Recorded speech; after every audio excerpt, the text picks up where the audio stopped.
Here's a take on controlling your future that you've maybe never heard before. I'm Brian Ford. Welcome to Self-Improvement Daily. We invest in our personal development primarily for one reason. We want to improve who we fundamentally are so that we improve our life. There are a lot of things that stem down from that simple concept.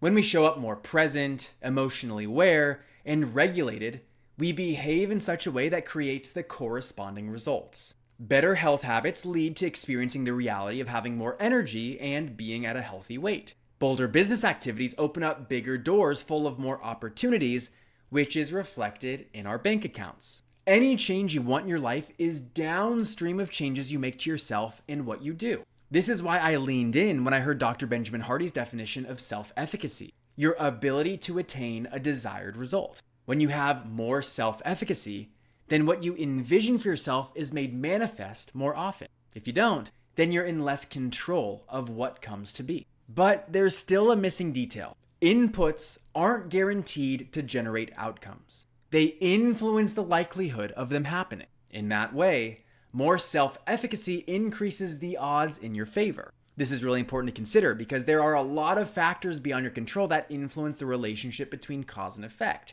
And self-efficacy quantifies your part in that. The main influencing factor is your environment. You are unconsciously steered in the direction that your environment is set up to take you. Increasing your self-efficacy involves knowing how your environment is pulling you and taking intentional action to redesign it such that its influence is in your favor. People mistake these concepts. Just because something isn't guaranteed doesn't mean it's now out of your control. You can intervene and introduce factors that change the probability of what's going to happen. And in that way, you're impacting the result, but just in an indirect way. We often neglect to realize how powerful we are and how much say we have in what happens automatically around us. When we're aware of the nature of those influences, we can interact with them and change them. I'm Brian Ford, and you grew today.